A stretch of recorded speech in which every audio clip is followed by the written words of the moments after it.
to be able to say we brought together a collection of beautiful Black women, different shapes and sizes, different shades, different hairstyles, it kind of just to represent us, that was like really important for me too. And even with my horror movies, I really want to, bring it out there. I'm all about showing that Black people don't need to die first.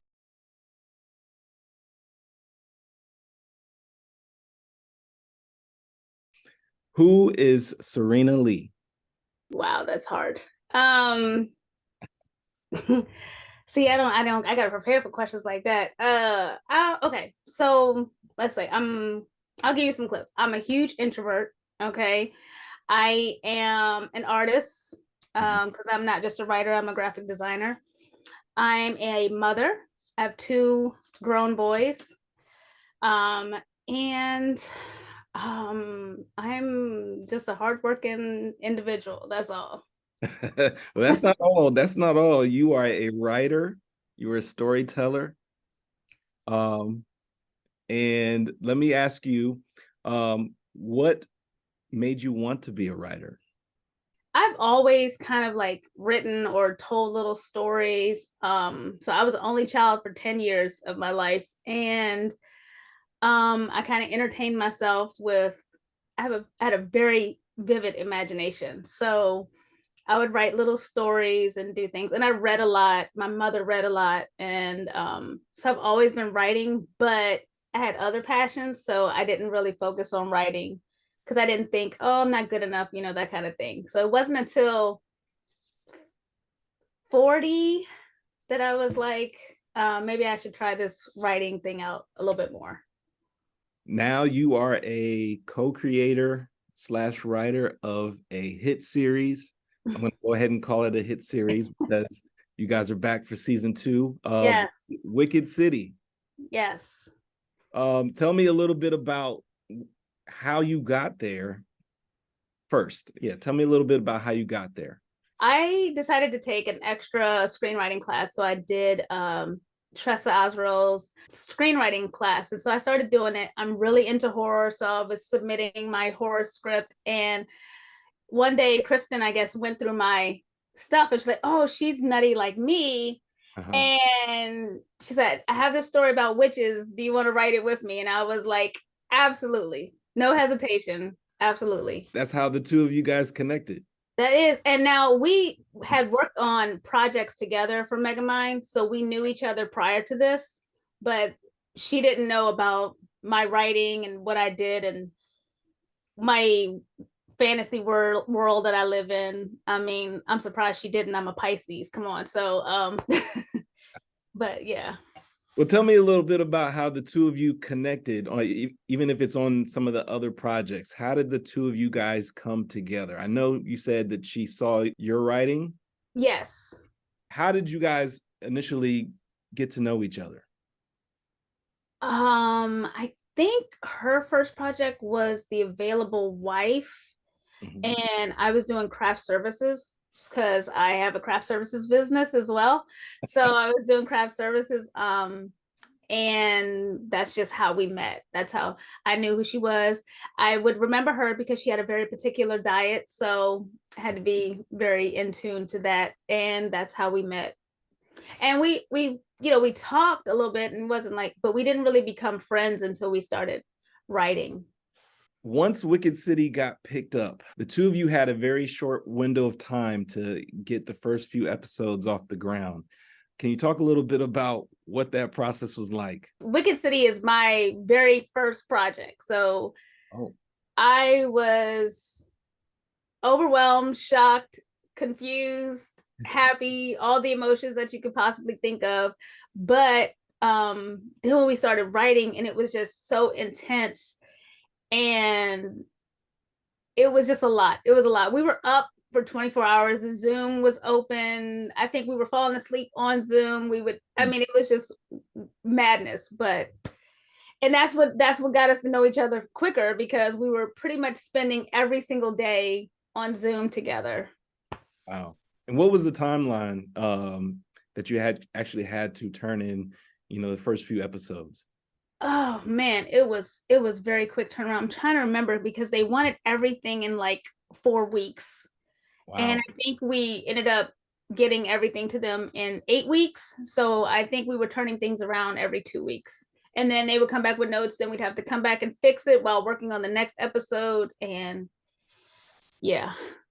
And this was after you submitted the pilot. Was the pilot already done, or? No, we didn't do a pilot. We we did our outline. We had our drafts of what the episode were gonna be. And I think when we wrote it, when we put it out there, it was for like an hour episode or something. And I think we did 8 or something.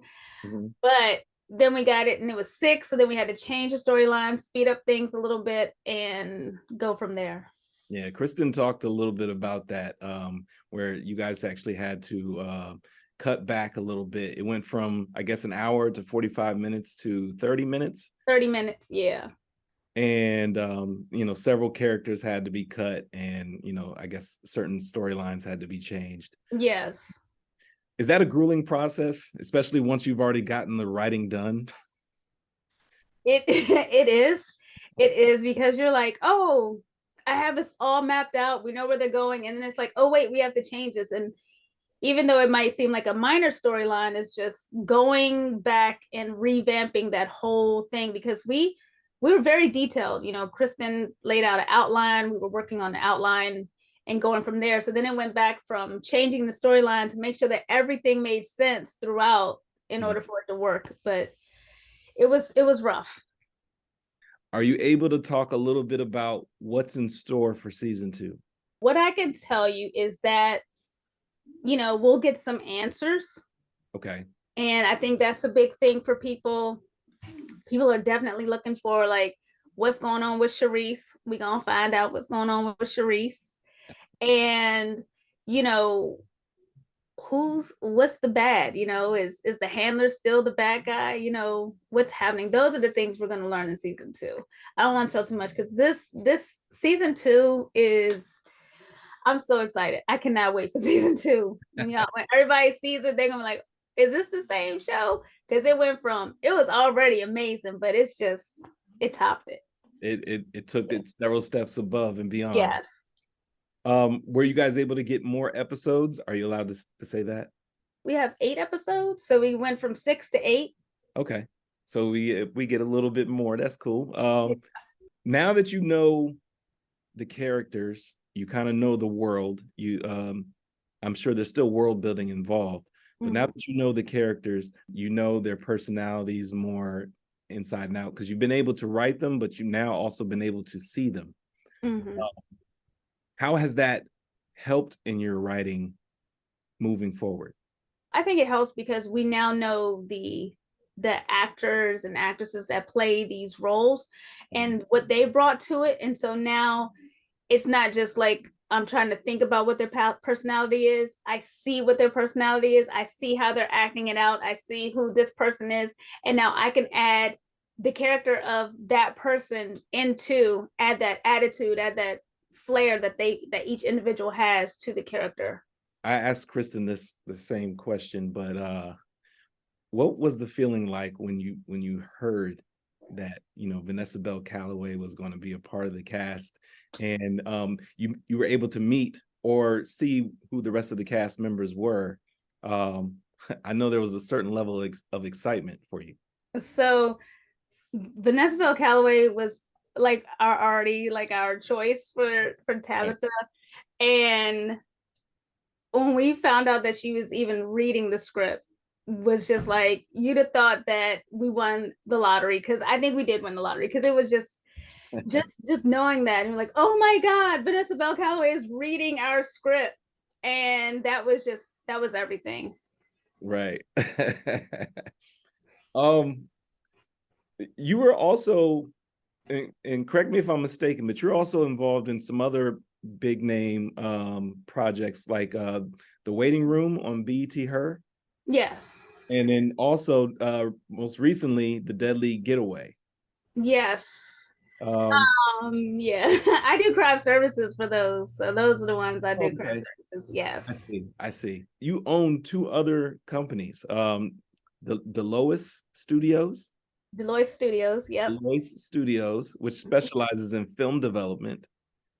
It has some film development, but it's mostly graphic design. So graphic design, it's a multimedia business. So I'm doing graphic design. I do some video and photography when needed. And that's for these projects. That is for other projects. Yes.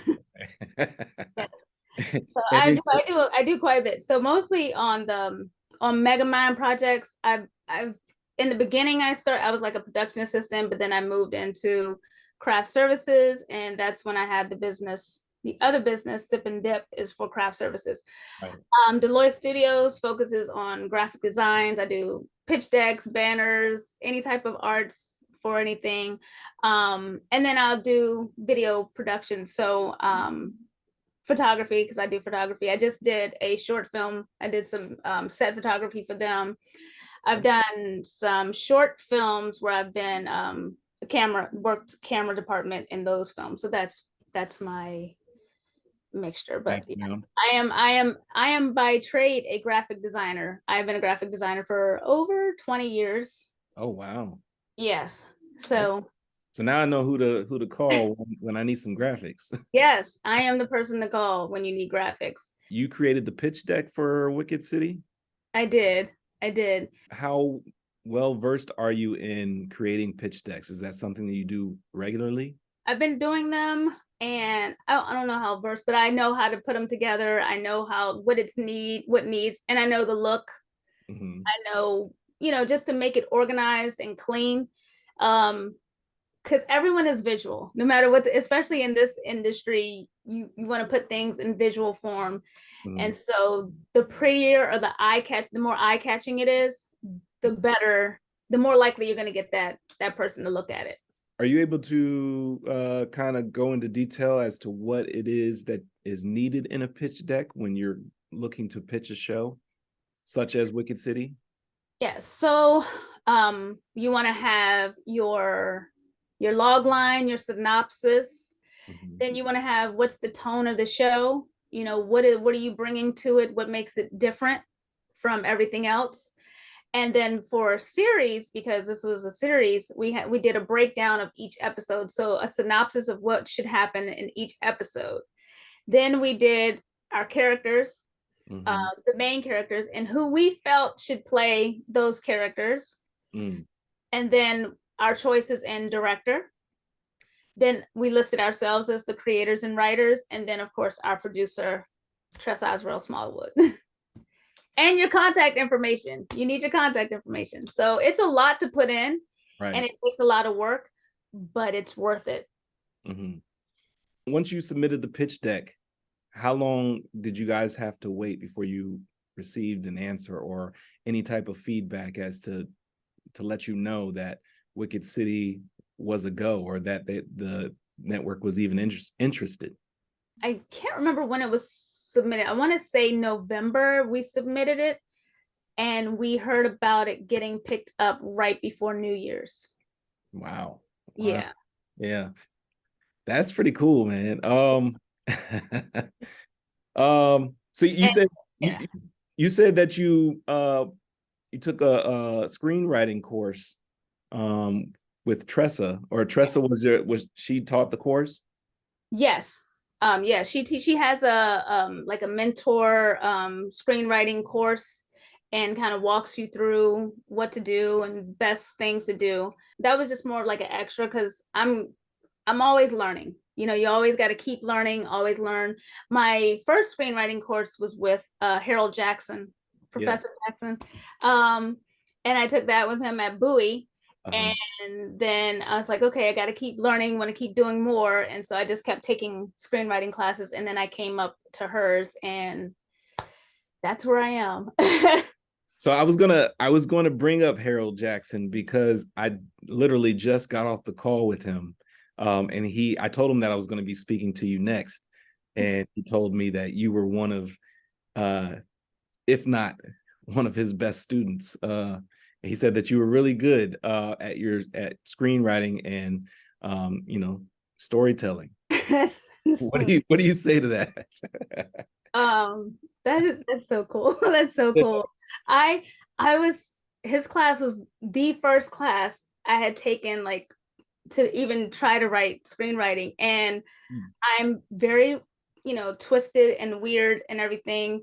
And I don't believe in happy endings. I'm definitely that person. So I think everyone should die. Again, I do horror movies, so that's what I do.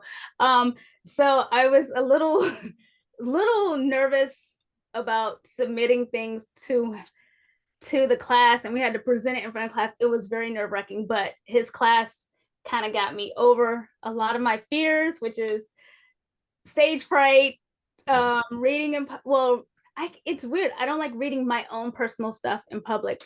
I've done storytelling, I've done acting, I've done theater, but to get up and like read something that's personal feels like torture. Yeah.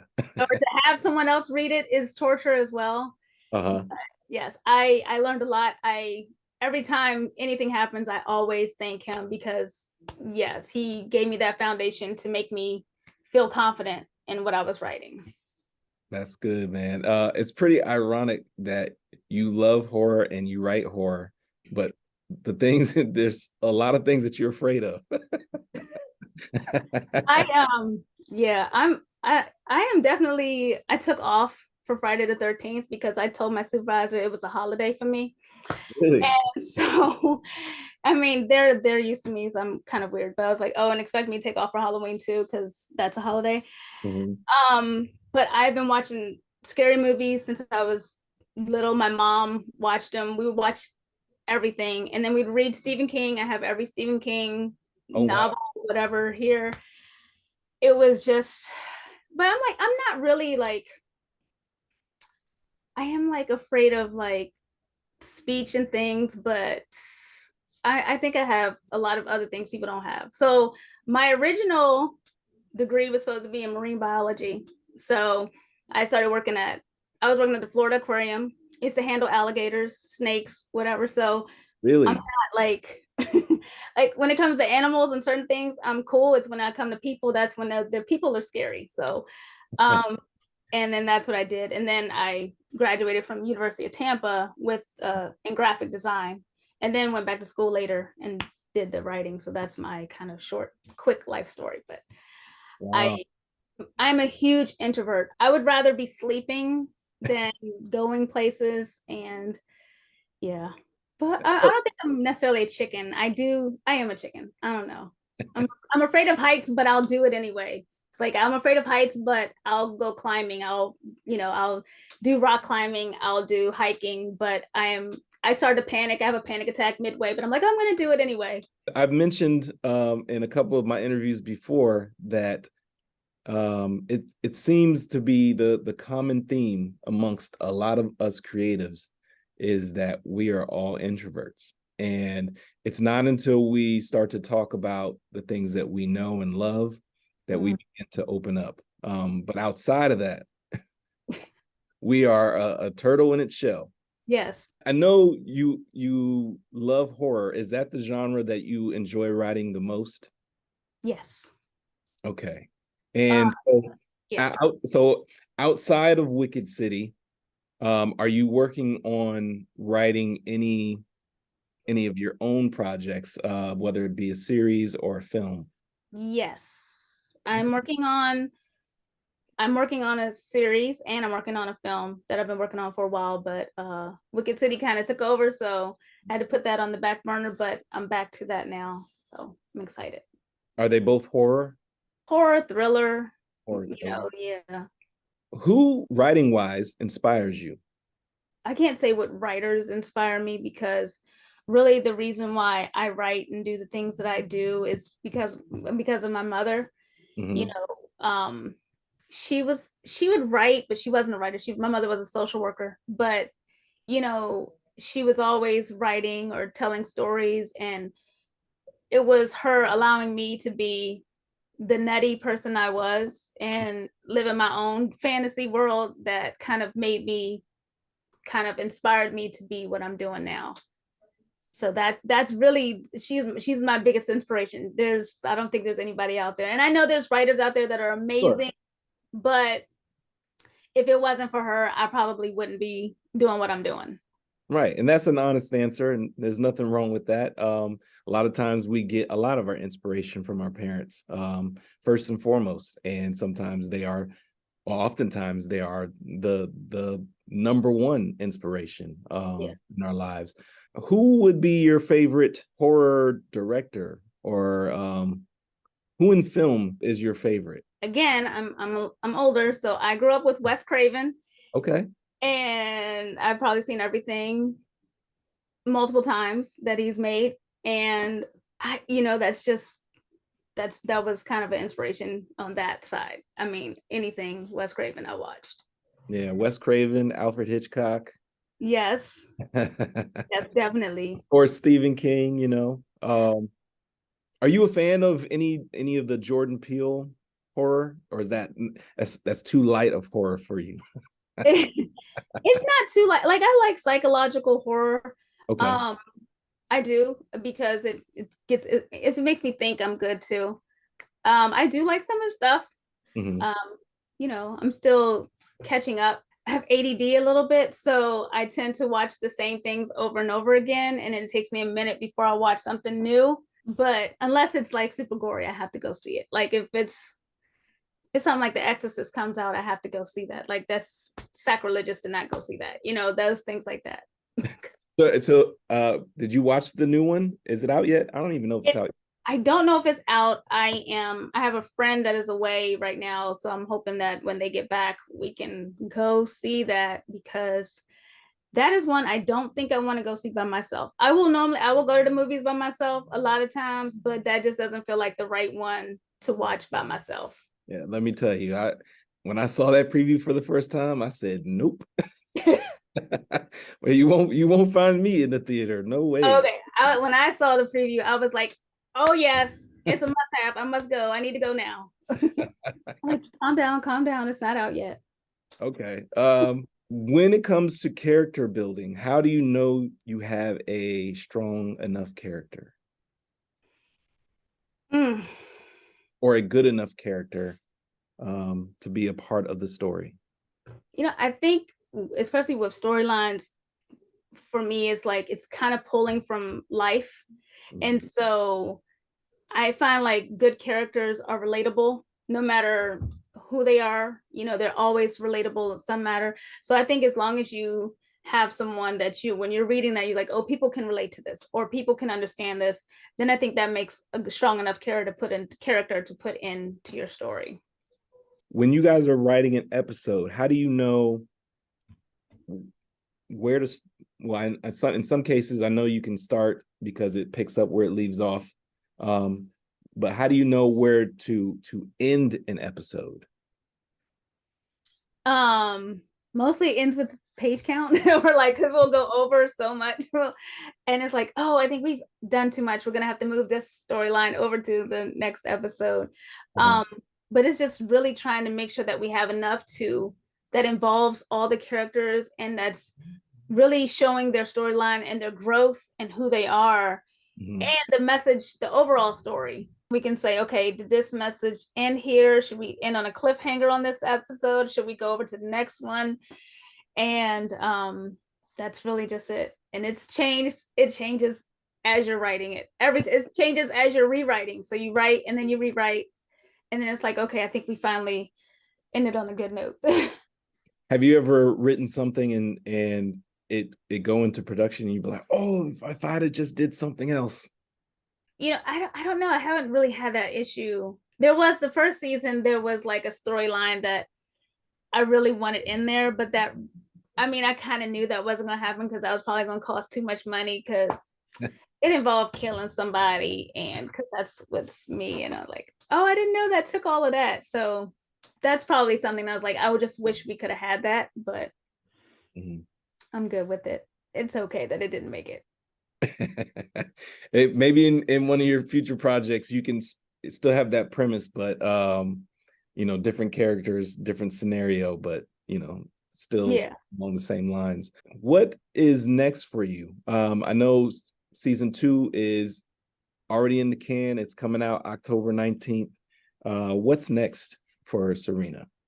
Well, right now I am trying to work on this horror movie that I've been working on for a while. Hope to get that done and sent out, get the pitch deck and everything done.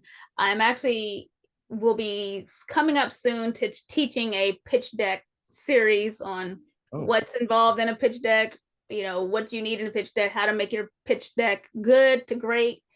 I hope that should be coming up the winter. Okay. And just continuing on all my many businesses that I have. An entrepreneur, getting my kid graduated from high school will be great. That's the upcoming for Serena. What platform are you using to teach your course? Or are you teaching it? Is it a class? Are you doing it virtually? It'll be a virtual class. I'm still working out everything, but it'll be a virtual class. It'll be on Zoom. Okay. All right. Awesome. If you want to partner with TheBlkScript, and see if we can get as many people, into the virtual class as possible. I'm already open and available in the wintertime. Let me know. Okay. Great. Yes, definitely. All good if you decide not to, but in any way, shape, or form that I can help, even help promote, I will do that. I am fans of yours and Kristen's and of Wicked City and everything that Tressa is doing right now. Just going to the film festival, the PG Film Festival that we just had, it opened my eyes to a lot of moving parts in this area that I was unfamiliar with, not knowing who all are the movers and shakers in this region, in our area, in the DMV. So it definitely opened my eyes up to the fact that there's a lot of talent around here, and you guys are getting to it. You guys are getting things done and making things happen. So I'm really excited for everything that you have in store. The films that you're working on right now, or that you're writing, in the series that you're writing, is that also going to go through Megamind, or is that something that you're going to do on the side, or you're not sure yet? I don't know. I think my one might be Megamind material. I think my series might not be Megamind. It might be a little too twisted. So, and I understand, everyone, you go where it makes sense. But I have a little twistedness up there. So I put it on paper. That's all right. Well, Serena, I thank you for your time. Thank you so much for sharing your knowledge with me. I'm excited for everything that you have going for yourself. I'm sure you're going to have a lot more success in the future. And there's not a whole lot of Black women doing horror. So this is definitely a good lane for you. And there's an unlimited amount of possibility. I mean, I watch which shows and I watch this and I'm like, okay, well, can we get more than one Black person, or can we get one that's a little bit darker, or can we get, can we have multiples? But to be able to say we brought together a collection of beautiful Black women, different shapes and sizes, different shades, different hairstyles, it kind of just to represent us, that was like really important for me too. And even with my horror movies, I really want to, bring it out there. I'm all about showing that Black people don't need to die first, or, that, or maybe if they don't die first, can we just make it to the end? We've had a couple Black people make it to the end. Yes. Great. But I definitely would like some more female heroes at the end, and that who look like me, and not the bitchy girl, I'm sorry, I hope I was like just not the mean person. I want them to be, oh dang, she's a badass, she can do this. And because I'm a badass, and so I want to see badass women on screen. Exactly. Like people look at me and I'm like, oh, I'm this little girl, but I'm facing my fears. I get teased a lot because people say, oh, you can't beat me up, I do martial arts. So I, like, but we're strong, and we're not always what's portrayed on screen. It's like being strong doesn't mean I have to be mean or a bully or whatever. And I just want to see positivity in our friendships. Black and brown people have some of the best friendships and families and everything, and they're not always portrayed correctly on television or in movies. And I just want to do that, even if it isn't a horror movie, you know. But I also got to be some truth, because like I said, I'm scared, and I've told my kids many a times, if you don't listen, I will leave you. If it's me and you, we got to go. You're not behind me, you're gonna get left behind. Right. So, but it's that truth, that comedy, because we're very interesting. We are interesting culture, and our culture should be celebrated, and it should be seen on television the correct way. That's my thing. Whether I'm doing horror, thriller, supernatural, if I write a love story, I won't, but but any of those things, you never know. It might be a love horror story. That would be great. I was getting ready to say, that's a lane right there. Love story, love horror, romantic horror. Romantic horror. That sounds amazing. So, but yeah, and so for me, I'm from Prince George's County. I born and raised here. My family is from North Carolina. But we were traveled. We always traveled. Road trip. There was a road trip. We took it. Mm-hmm. And I've learned so much about just being around different people, that I think people need to understand there's differences in Black and brown. Like, this person from Baltimore is not the same as a person from DC. Is not the same as a person from Prince George's County, right. From place to place, from state to state. And so showcasing who we are, I think, is so important. So I'm happy that you have this platform, because I think that it's going to help a lot of people. And there's a lot of people out here that want this, that need it. So absolutely. And thank you so much for saying that, because it's definitely something that needs to be said, and it also needs to be done. And we need more people like, I don't necessarily want to say like me, but we need more people in these kinds of positions, to where we can actually help lift each other up, and provide either a space, a service, some sort of platform, a spotlight, to highlight all of the talented individuals within this area, outside of this area, Black, brown, indigenous, different walks of life.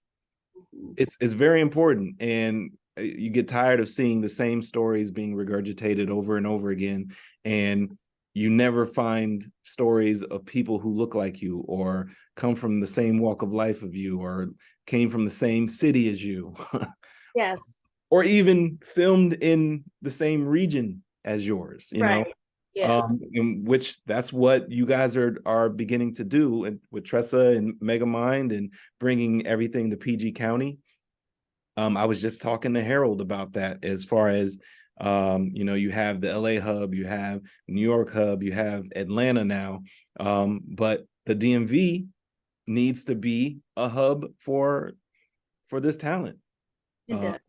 And I feel like we have the talent. A lot of times we have, stronger talent than some of these other areas. not to be in comparison, but we're kind of last on the totem pole right now. Yeah, but it's gonna change. I mean, I've always said it, since I was little. I was like, I told people, I was like, I don't need to go there. It's gonna be here. I kind of felt it. I was like, this is the place to be. And I was like, they're already filming movies in DC all the time. Now it just needs to be us filming movies in this area all the time, and using our own funds, our own what's here to offer in the county for us, to get what we need showcased. But it's here. This area, this whole area is gonna be, it's gonna be popping. Just give it some time. Yes. And I do appreciate companies and businesses like Megamind. I mean, Absolutely. the knowledge, and they were the first. They were the first ones that I did like an internship, and I Mhm. started doing work for. And Mhm. you just start thinking they've helped so many people get their start or get their story told, Right. and that's what we need, like people that's willing to, help you or teach you, And I don't know if I would have continued going had I not met Professor Jackson and had the comfort of, you know, writing whatever I wrote. Because I can tell you right now, I know everyone says it, but your first script is your bad script. And I've written other stories and I lost characters. I was like, where did that character go? And so learning how to organize your characters, organize your thoughts, Right. and do everything in the proper manner is just, it's so great. But I don't feel like we always have access to those tools of learning, and not everybody can afford to go to college, and then you go to YouTube or something, YouTube University. Yep. There you It's go. helpful, it is very helpful, but you still sometimes want to see that person that's teaching you as a person of color, because then it helps you feel Yes. like, oh, okay, they made it or they did it, or and so I can do it too. It's not just like a dream. It's like, no, no, no, this is a goal. It's no longer a dream. This is my goal. I will do this. Now, for me, I always said that. I told my mother when I was little, I said, you're gonna see my name go across the screen. I didn't know what form of fashion it was gonna be. I thought it was gonna be acting. I thought it was gonna be acting. My dad thought I was gonna be a stunt person because I did some wild stuff. And but to be a writer is just, that's great. But my name rolls across that screen several times for other things too, and I'm just great. So I reached my goal. So you just gotta put it out there, put whatever you want to do in the atmosphere, sleep with a couple of crystals, maybe. I mean, that's the witchiness of it, and then everything will happen. And sage all that negativity out your room. You gotta get rid of any negative things. And I do. I gotta surround yourself with positivity. And Right. it's hard to stay positive in this industry, and you can get your feelings hurt. Mm-hmm. But I go in the corner. I might shed a tear. It's hard, but I might shed one. I'll be upset, and then you just gotta get over it and move on. Dang, that messed me up. It's time to move on. Keep going, keep pushing. And I think if we can show people of color that you just gotta keep going, don't stop, live your life, live your dreams, they'll it's gonna grow, it's gonna boom. You'll see. You'll see, because I can see it. So you'll see. Absolutely. Absolutely. Serena, before I let you go, you also have a podcast with Kristen. Can Yes. you plug the podcast? Yes, please watch. Please listen to Wicked Queens. Now out. New episodes come out every Friday. You can listen to it on Spotify, Apple, Amazon Music, anything that's podcast related. You can listen to our show on, and I promise you, you will not be disappointed. There's a lot of debate sometimes, and it is funny because Kristen and I created the show together, but we still argue about the characters sometimes, Right. and it's a lot of fun. If you want to hear, just two friends talking about the show that they love and that they created, it's the show to watch. I mean, it's the show to listen to. Sorry. We also had the after show that came on season 1. We had an after show that came on. So this is kind of the next step from the after show. And this is my first time producing a podcast. I have no idea what I'm doing. I'm trying so hard. I like It's editing okay. and everything, but I was like, I'm just gonna try it. And Kristen is trusting me, thank goodness. Um, and I've only messed up about 8 or 9 times, but we're getting there. Sometimes all it is just winging it until you figure it out. Yeah. And then once you figure it out, you're on your way. But it seems like the two of you have figured it out. I won't say that it does not come across like you guys don't know what you're doing. You guys definitely know what you're doing, and you're doing it well. So keep doing what you're doing.